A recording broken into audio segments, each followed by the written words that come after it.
The Karen Reed murder trial. The jury is set to begin its fourth day of deliberations this morning. Jurors asked the judge several questions on Tuesday, which could signal which way they might be leaning. Dan Evans is going to address that after this from Chief National Correspondent Matt Gutman. Good morning, Matt. Hey, good morning, George. And you can see the Karen Reed reporters behind me wearing their pink outside the courthouse today. And there is a real sense out here today that the jury is getting close to some sort of decision. But one of the questions they asked yesterday indicates that they may not be convinced by the prosecution's case.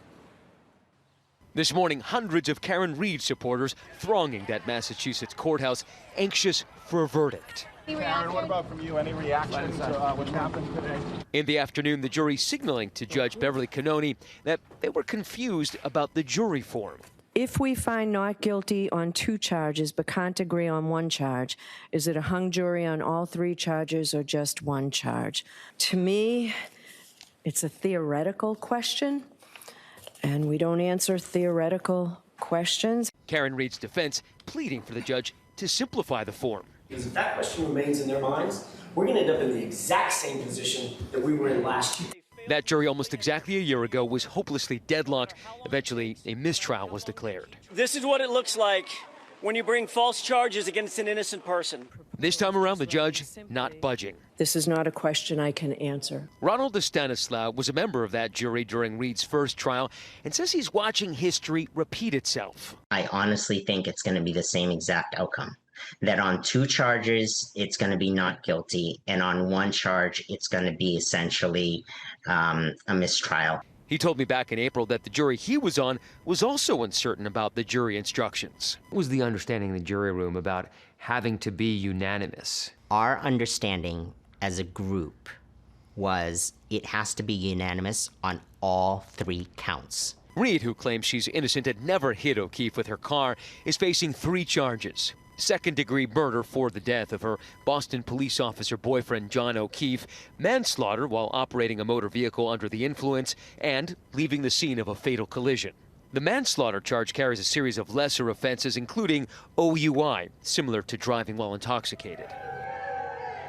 Now you can hear those free Karen Reed chants behind me. And remember, this trial started back on April 1st, and both the prosecution and the defense have urged the jury to follow the data, but they have wildly different interpretations of the data. The defense says that John O'Keefe was attacked by fellow cops, and then there was a conspiracy to cover up his death. The prosecution says Karen Reed hit him with her car. It's simple, but for jurors with over 200 pieces of evidence to pour over, it's anything but, guys.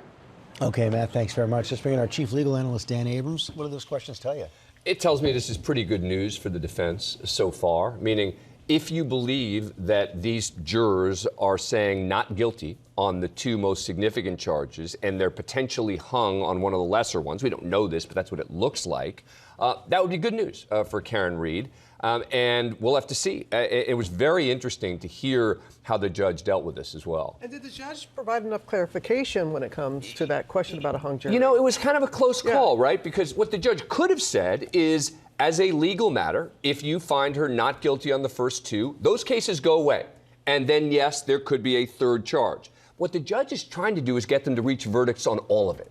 So the judge doesn't want to give them an out, right? To say, in effect, no, this won't be a hung jury on the whole. You'll have resolved 2 of the charges. The judge basically wants to send them back, leave them enough uncertainty to basically say, try to reach a verdict on all 3 of these counts. You know, after the last hung jury, this is the retrial for that. Do you think if they don't, do you think they can do another trial again if there's another hung jury on the final charge? Yeah, so if it ends up being not guilty on the most significant charges and there's a hung jury on one of the lesser, I don't expect that they're going to retry, which would mean it's a win for Karen Reed.